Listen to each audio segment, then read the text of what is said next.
ನೀವು ಗ್ಯಾರಂಟಿಗಳನ್ನು ಘೋಷಣೆ ಮಾಡಿ ಖರ್ಚು ಜಾಸ್ತಿ ಮಾಡಿಕೊಂಡು ನಮ್ಗೆ ಆದಾಯನೇ ಇಲ್ಲ ಅಂತ ಟೀಕೆ ಮಾಡೋದ್ರಿಂದ ನೀವು ಬರ್ಡನ್ ಇಂಡೈರೆಕ್ಟ್ಲಿ ಜನಸಾಮಾನ್ಯರ ಮೇಲೆ ಆಗ್ತಾ ಇದ್ದೀರಾ. ನೀವು ನಮಗೆ ಫ್ರೀ ಗ್ಯಾರಂಟಿ ಕೊಡಿ ಅಂತ, ಬಟ್ ಕೊಟ್ಟಿದ್ದು ತಪ್ಪು ಅಂತ ನಾನು ಹೇಳ್ತಾ ಇಲ್ಲ. ಬಟ್ ಕೊಟ್ಟ ಮೇಲೆ ಆ ಬರ್ಡನ್ ಅನ್ನು ನಮ್ಮ ಮೇಲೆ ಹಾಕ್ಬೇಡಿ. ಜನ ಎಕ್ಸಾಕ್ಟ್ಲಿ ಅದನ್ನೇ ಕೇಳ್ತಾ ಇರೋದು. ಇವತ್ತು ಎಲ್ಲ ಬೆಲೆ ಏರಿಕೆ, ಈಗ ಬೆಲೆ ಏರಿಕೆಯಲ್ಲಿ ಈಗ ಎಣ್ಣೆ ಜಾಸ್ತಿ ಆದ್ರೆ ಅದಕ್ಕೆ ಕೇಂದ್ರ ಸರ್ಕಾರ ಕಾರಣನ, ರಾಜ್ಯ ಸರ್ಕಾರ ಕಾರಣನ? ಇವತ್ತು ತರಕಾರಿ ಜಾಸ್ತಿ ಆದ್ರೆ ಅದಕ್ಕೆ ಕೇಂದ್ರ ಸರ್ಕಾರ? ನೋ, ಜನಕ್ಕೆ ಅದು ಬೇಕಾಗಿಲ್ಲ. ಜನಕ್ಕೆ ಬೇಕಾಗಿರೋದು ನಮ್ಮನ್ನ ಆಳುವ ಸರ್ಕಾರ ಅಷ್ಟೇ. ಎಲ್ಲ ಕೇಳೋದು ಸಿದ್ದರಾಮಯ್ಯನವ್ರನ್ನ. ನಮ್ಮ ಮನೇಲಿ ಚರಂಡಿ ಬೋರಿ ನೀರು ಹರಿತಾ ಇಲ್ಲ ಅಂದ್ರೆ ವಿಲ್ ಕಾಲ್ ಜಮೀರ್ ಅಹಮದ್ ಖಾನ್ ಅವರು, ಎಲ್ಲಿದ್ದೀರಾ ಬನ್ನಿ, ನಮ್ಮ ಚರಂಡಿ ಇಲ್ಲಿ ನೀರು ಹೋಗ್ತಾ ಇಲ್ಲ ಅಂತ. ಸೊ ನಮ್ಮ ಲೋಕಲ್ ಲೀಡರ್ಸ್ನ ನಾವು ಕೇಳ್ತೀವಿ. ಇಂತಹ ಸಂದರ್ಭದಲ್ಲಿ ನೀವು ಗ್ಯಾರಂಟಿ ಕೊಟ್ರಿ, ನಿಮಗೆ ಆದಾಯ ಇಲ್ಲ, ಅನುದಾನಗಳ ಕೊರತೆ ಇದೆ, ಮತ್ತು ಡೆಫಿನೆಟ್ಲಿ ನಿಮ್ಗೆ ಬರ್ಡನ್ ಆಗುತ್ತೆ. ಆ ಬರ್ಡನ್ನ ನೀವೇನು ನಿಮ್ಮ ಮನೆಯಿಂದ ತಂದು ಹಾಕೋಕ್ಕಾಗತ್ತಾ? ಜನರ ಮೇಲೆ ಹಾಕಬೇಕು. ಸೊ ಡೆಫಿನೆಟ್ಲಿ ಈ ವಿಚಾರದಲ್ಲಿ ಜನಸಾಮಾನ್ಯರು ಒಂದು ಸ್ವಲ್ಪ ಅಪ್ಸೆಟ್ ಇದೆ. ಸ್ವಲ್ಪ ತೀರಾ ಅಪ್ಸೆಟ್ ಇದೆ. ಯಾಕಂದ್ರೆ ಪ್ರತಿಯೊಂದು ಜಾಸ್ತಿ ಆಗಿದೆ, ಪ್ರತಿಯೊಂದರ ಬೆಲೆನೂ ಜಾಸ್ತಿ ಆಗಿದೆ. ಮತ್ತು ನಾಳೆನೂ ಕೂಡ ಸಿದ್ದರಾಮಯ್ಯನವರು ಬಜೆಟ್ ಮಂಡಿಸಬೇಕಾದ್ರೆ ಯಾರೇ ಆಗಲಿ ನಮ್ಮ ಮಿತಿಗಳೇನು ಗೊತ್ತಿರಬೇಕಾಗ್ತದೆ. ನೀವು ಹೇಳಿದ್ರಲ್ಲ, ನಮ್ಮ ಮಿತಿಗಳೇನು, ನನ್ನ ಆದಾಯ ಎಷ್ಟಿದೆ, ನಾನು ಎಷ್ಟು ಸಾಲ ತಗೋಬಲ್ಲೆ, ಈ ಒಂದು ಮಿತಿಯಲ್ಲಿ ನಾನು ಏನನ್ನು ಮಾಡಬೇಕು. 34 ಜನ ಸಚಿವರು ಏನ್ರಿ ಸರ್? 100ಕ್ಕೂ ಹೆಚ್ಚು ಇವ್ರಿಗೆ ಕ್ಯಾಬಿನೆಟ್ ರೈಟ್. 164 ಕ್ಯಾಬಿನೆಟ್. ಇದಕ್ಕೆ ಫಿಸ್ಕಲ್ ಪ್ರಾಪರ್ಟೈಸೇಷನ್ ಅಂತಾರೆ. ಅವ್ರಿಗೇನು ಖರ್ಚು ವೆಚ್ಚ ಏನು, ನೀವು ಖರ್ಚನ್ನ ಕಡಿತ ಮಾಡ್ತಾ ಬರಬೇಕೆ ಹೊರತು ಇನ್ನು ಖರ್ಚು ಜಾಸ್ತಿ ಮಾಡ್ತಾ ಹೋದ್ರೆ ಬರ್ಟನ್ ಜನಸಾಮಾನ್ಯರ ಮೇಲೆ. All right, yes Darshan. Madam, ಈಗ ಒಂದು ಮುಸ್ಲಿಮ್ರ ವಿಚಾರ ಬಂತು ಮೇಡಮ್, ಅದಕ್ಕೋಸ್ಕರ ನಾನು ಹೇಳಲೇಬೇಕು. ಮುಸ್ಲಿಮ್ರು ಇಲ್ಲದೆ ಬಿಜೆಪಿ ಅವರ ವಾದ ಕಂಪ್ಲೀಟೇ ಆಗಲ್ಲ. ಮೇಡಮ್, ಬೊಮ್ಮಾಯಿ ಗುಡ್ ಆರ್ ಬ್ಯಾಡ್ ಅವ್ರನ್ನ ನೆನಪಿಸ್ಕೊಳ್ಬೇಕು, ಅವ್ರ ಬಗ್ಗೆ ಅವ್ರು ಪ್ರಶ್ನೆ ಎತ್ತಿದ್ದಕ್ಕಷ್ಟೇ ನನಗೆ, ನಾನೊಬ್ಬ ಭಾರತೀಯ ಮೇಡಮ್, ನಾನೊಬ್ಬ ಕನ್ನಡಿಗ. ಬೊಮ್ಮಾಯಿ ಅವರ ಬಜೆಟ್ ನಲ್ಲೂ ಸಮೇತ ಏನು ಮುಸಲ್ಮಾನ್ ಕಮ್ಯುನಿಟಿಗಳಿಗೆ 1700 ಕೋಟಿ ರೂಪಾಯಿ ಬಜೆಟ್ ಅನ್ನ ಇಟ್ಟಿದ್ರು ಮೇಡಮ್. ಮೊನ್ನೆ ಆದಂತ ಬಜೆಟ್ ಅಲ್ಲಿ ಬಾಂಗ್ಲಾಕ್ಕೆ 60 ಕೋಟಿ ಕೊಟ್ಟರು, 2025ರಲ್ಲಿ ತಾಲಿಬಾನ್ಗೆ 200 ಕೋಟಿ ಕೇಂದ್ರ ಕೊಟ್ಟರು, 2023ರಲ್ಲಿ ತಾಲಿಬಾನ್ಗೆ 800 ಕೋಟಿ ರೂಪಾಯಿ ಕೊಟ್ಟರು, 800 ಕೋಟಿ ಕೊಟ್ಟರು. ಅದಕ್ಕೇನು ಹೇಳ್ತಾರೆ ಬಿಡಿ ಮೇಡಮ್. ಮೇಡಮ್, ಈಗ ಮನೆಗಳ ವಿಚಾರ ಮೇಡಮ್, ಮನೆಗಳು ಮೇಡಮ್ 2024ರಲ್ಲಿ ನಾವು 36,789 ಮನೆಗಳನ್ನ ಕೊಟ್ಟಿದ್ವಿ. ಮೊನ್ನೆ ಹುಬ್ಬಳ್ಳಿಯಲ್ಲಿ ಇವರೇನೋ ಹೈಕಮಾಂಡ್ ಅವ್ರು ಬಂದಿದ್ರಂತ, ಮಲ್ಲಿಕಾರ್ಜುನ್ ಖರ್ಗೆ ಸಾಹೇಬ್ರ ಏನು ಉಪಸ್ಥಿತಿನಲ್ಲಿ 42,345 ಗೃಹ ಮಂಡಳಿಯಿಂದ ಮನೆ ಹಂಚಿದೀವಿ. ಒಟ್ಟು 46,000 ಏನು ಕೊಳಗೇರಿಯಿಂದ ನಿವಾಸಿಗಳಿಗೆ ಮನೆ ಹಂಚಿದೀವಿ. ಕೃಷಿ ವಿಚಾರ ಬಂತು ಮೇಡಮ್, ಕೃಷಿ ವಿಚಾರ ಬಂತು. ಒಟ್ಟು 3,735 ಕೃಷಿ ಹೊಂಡಗಳಿಗೆ ಸಂಪೂರ್ಣಗೊಂಡಿದೆ.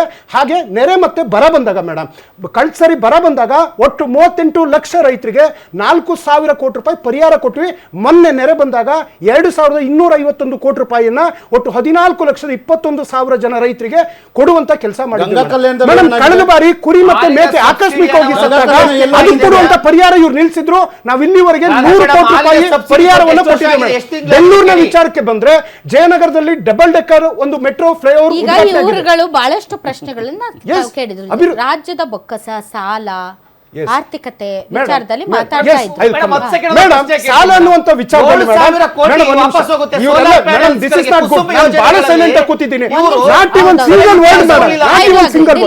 ಒಂದು ರೆಸ್ಪೆಕ್ಟ್ ಇರಲಿ ಮೇಡಮ್. ಮೇಡಮ್, ಇವತ್ತು ಸಾಲದ ಬಗ್ಗೆ ಮಾತಾಡಿದ್ರು ಮೇಡಮ್. ನಾನು ದೇಶ ಹೆಚ್ಚಾಗಿ ಏನು ಮಾತಾಡೋಕೆ ಹೋಗಲ್ಲ, ದೇಶ ಆಮೇಲೆ ಮಾತಾಡೋಣ. ರಾಜ್ಯದಲ್ಲಿ ಬೊಮ್ಮಾಯಿ ಅವರು ಇದ್ದಾಗ ಮೇಡಮ್ ಒಟ್ಟು 76,000 ಕೋಟಿ ರೂಪಾಯಿ ಸಾಲ ಮಾಡಿದ್ರು ಮೇಡಮ್. ಬೊಮ್ಮಾಯಿ ಅವರು ಹಿಂದೊಮ್ಮೆ ಇದ್ದಾಗ ಅಂದ್ರೆ ಅದಕ್ಕೂ ಹಿಂದಿನ ಬಾರಿ 73,000 ಕೋಟಿ, ಮಾನ್ಯ ಯಡಿಯೂರಪ್ಪ ಸಾಹೇಬರು 72,000 ಕೋಟಿ, 68,000 ಕೋಟಿಯನ್ನ ಕುಮಾರಸ್ವಾಮಿ ಅವರು ಮಾಡಿದ್ದು. ನಾವು ಸಾಲ ಮಾಡಿದ್ದೀವಿ, ನಾನು ಒಪ್ಕೊಳ್ತಾ ಇಲ್ಲ, ಏನೂ ಮಾಡೇ ಇಲ್ಲ ಅಂತ ಹೇಳ್ತಾ ಇಲ್ಲ. ನಮಗೆ ಬರಬೇಕಾದಂತ ನೆರೆ ಪರಿಹಾರ, ಬರ ಪರಿಹಾರ, 14-15 ಹಣಕಾಸು ಆಯೋಗದ ಹಣ, ಏನು ಬಜೆಟ್ ನಲ್ಲಿ ಘೋಷಣೆ ಮಾಡಿದಂತ ಯೋಜನೆಗಳಿಗೆ ಹಣ, ಅದು ರಾಷ್ಟ್ರೀಯ ಹೆದ್ದಾರಿಗಾಗಿರ್ಬೋದು, ನೀರಾವರಿಗಾಗಿರ್ಬೋದು, ರೈಲ್ವೆಗಾಗಿರ್ಬೋದು, ಬೆಂಗಳೂರಿನ ಅಭಿವೃದ್ಧಿಗಾಗಿರ್ಬೋದು, ಯಾವುದೂ ಇಲ್ಲ ಅಂತ. ದರ್ಶನ್, ಅದಕ್ಕೆ ಜನಸಾಮಾನ್ಯನ ಮೇಲೆ ಬರ್ಡನ್ ಯಾಕೆ ಮೇಡಮ್? ಈಗ ನೋಡಿ, ಒಕ್ಕೂಟ ವ್ಯವಸ್ಥೆ ಆಯ್ನೋ ಸಿ, ಇದು ಬರಲೇಬೇಕಾಗಿರುವ ಹಣ ನಿಮಗೆ ಕೇಂದ್ರ ಸರ್ಕಾರದಿಂದ ಯೋಜನೆಗಳಿಗೆ ಮತ್ತು ಕೊಡಲೇಬೇಕಾಗಿರುವ ಹಣ ಒಂದು ಕಡೆ, ಮತ್ತು ಪ್ರಕೃತಿ ವೈಪರೀತ್ಯಗಳಾದಾಗ ಬರ ಪರಿಹಾರ ಅಥವಾ ಇದು ಏನು ಪ್ರವಾಹ, ಇಂತಹ ಸಂದರ್ಭದಲ್ಲಿ ವಿಶೇಷವಾದಂತಹ ಅನುದಾನ ಒಂದು ಕಡೆ ಆಯ್ತಾ. ಆಮೇಲೆ ಹಣಕಾಸಿನ ಆಯೋಗದ ಏನು ಹಂಚಿಕೆಯಂತೆ ಒಕ್ಕೂಟ ವ್ಯವಸ್ಥೆಯಲ್ಲಿ ಎಲ್ಲ ರಾಜ್ಯಗಳು ಕೂಡ ಒಪ್ಪಿತವಾಗಿರೋದ್ರಿಂದ ಅದನ್ನ ಒಪ್ಕೋಬೇಕಾ ಬೇಡವಾ in the interest of people, ಅದು ಬೇರೆ ವಿಚಾರ. ಬಟ್ ಇವೆಲ್ಲದರ ಮಧ್ಯೆ ನೀವು ಇಂತಹ ಸಂದರ್ಭದಲ್ಲಿ ಗ್ಯಾರಂಟಿಗಳನ್ನು ಘೋಷಣೆ ಮಾಡಿ ಕೇಂದ್ರದಿಂದ ನಮ್ಗೆ ಹಣ ಬರ್ತಾ ಇಲ್ಲ ಅಂತ ನೀವು ಅದನ್ನ ಜನಸಾಮಾನ್ಯನ ಮೇಲೆ ನೀವು ಹಾಕೋದು ಎಷ್ಟು ಮಟ್ಟಿಗೆ ಸರಿ? ಅದು ವ್ಯಾಲಿಡ್ ಕ್ವಶನ್ ಮೇಡಮ್. ಇವತ್ತು PM ಆವಾಸ್ ಯೋಜನೆ ಜನರಿಗೆ ಮನೆಗಳ ವಿಚಾರಕ್ಕೆ 92% ರಾಜ್ಯ ಸರ್ಕಾರ ಕೊಡ್ತಾ ಇದೆ ಮೇಡಮ್. ಏನದು 50-50 ಅನುಪಾತ ಇರಬೇಕಿತ್ತು ಮೇಡಮ್. ಇವತ್ತು ಜಲ್ ಜೀವನ್ ಮಿಷನ್ಗೆ 58% ಹಣವನ್ನು ರಾಜ್ಯ ಸರ್ಕಾರ ಜನರಿಗೋಸ್ಕರ ಕುಡಿಯೋ ನೀರು ಕೊಡ್ಬೇಕಲ್ಲ ಮೇಡಮ್. ನೀವು ಬರೀ ಘೋಷಣೆ ಮಾಡೋದಲ್ಲ, ನೀವು ಕೊಡಬೇಕು, ನಿಮ್ಮ ಆದ್ಯ ಕರ್ತವ್ಯ. ನಿಮಗೆ ಬಿಹಾರ ಕಾಣಿಸ್ತದೆ, ನಿಮಗೆ ಆಂಧ್ರ ಕಾಣಿಸ್ತದೆ, ಆದ್ರೆ ನಿಮಗೆ ಕರ್ನಾಟಕ ಏನು ಅನ್ಯಾಯ ಮಾಡಿದೆ ಮೇಡಮ್? ಇವ್ರು ನಮ್ಗೆ ಅನೇಕ ಕ್ವಶನ್ ಕೇಳಿದ್ರು ಮೇಡಮ್. ಕ್ವಶನ್ ಕೇಳಬೇಕಾದ್ರೆ ರಾಜ್ಯದಿಂದ ಕೇಂದ್ರದ ಮಂತ್ರಿ ಆಗಿದ್ದಲ್ಲ ಕುಮಾರಸ್ವಾಮಿ, ಒಂದು ಕೈಗಾರಿಕೆ ಅಥವಾ ಒಂದು ಉದ್ಯೋಗ ತಂದಿವ್ರು ಏನಾದ್ರು ನಮ್ಮ ಪ್ರಶ್ನೆ ಮಾಡ್ಲಿ, ಬೇಡ ಅಂತಲ್ಲ. ಬಟ್ ಮಾಡ್ಬೇಕಾದ್ರೆ ಇವರ ಒಂದು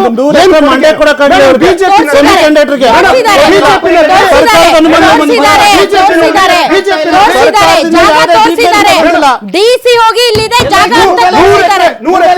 MB ಪಾಟೀಲ್ ಅವರ ಇಲಾಖೆಯಿಂದಲೇ ಕೊಟ್ಟಿದ್ದಾರೆ.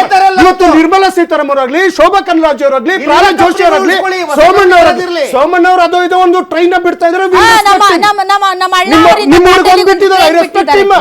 ಉಳಿದವರ ಕಥೆ ಏನು ಅಂತ ಹೇಳ್ಬಿಟ್ಟು ಈ ವಿಚಾರ ಮೇಡಮ್ ಇನ್ನ ಅನೇಕ ಈಗ ಯಾವುದು ಇವರು ಮಾತೆತ್ತಿದ ಹಿಂದೂ ಅಂತ ಹೇಳ್ತಾರೆ ಮೇಡಮ್. ದೇವಸ್ಥಾನದ 11,000 ಎಕರೆನ ಏನು ಮುಜರಾಯಿ ಇಲಾಖೆ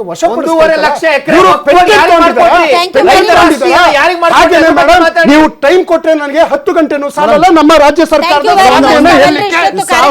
ಭಾಗವಹಿಸಿದ್ರಿ, thanks a lot. But definitely ಈಗ ಸಿದ್ದರಾಮಯ್ಯನವರ ಸರ್ಕಾರದ ಮೇಲೆ ದಿವಾಳಿತನದ ಒಂದು ದೊಡ್ಡ ಗಂಭೀರವಾದಂತಹ ಪ್ರಶ್ನೆ ಎದುರಾಗಿದೆ.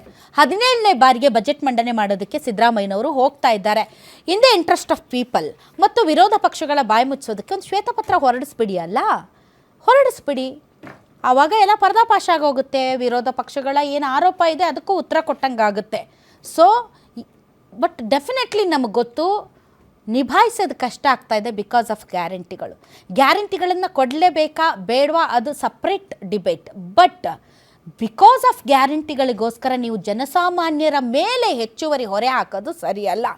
ಆದರೆ 2.5 ವರ್ಷದ 1000 ದಿನದ ಸಾಧನೆಗಳನ್ನು ಹೇಳಕ್ಕೆ ಹೋದರೆ ಇದರಲ್ಲಿ ಸಾಧನೆಗಳಿಗಿಂತ ಜಾಸ್ತಿ ಕಚ್ಚಾಟ, ಸಾಧನೆಗಳಿಗಿಂತ ಜಾಸ್ತಿ ಒಂದಿಷ್ಟು ಮಿಸ್ಮ್ಯಾನೇಜ್ಮೆಂಟ್, ಸಾಧನೆಗಳಿಗಿಂತ ಜಾಸ್ತಿ ಯಾರು ಸಂತೋಷವಾಗಿಲ್ವೇನೋ ಅನ್ನುವಂಥ ಭಾವನೆ ಅಂತೂ ಇದೆ. ಇದು ಇದರಿಂದ ವಿಶೇಷ. ಗ್ಯಾರಂಟಿ ನ್ಯೂಸ್, ಸುದ್ದಿ ಖಚಿತ, ನ್ಯಾಯ ನಿಶ್ಚಿತ.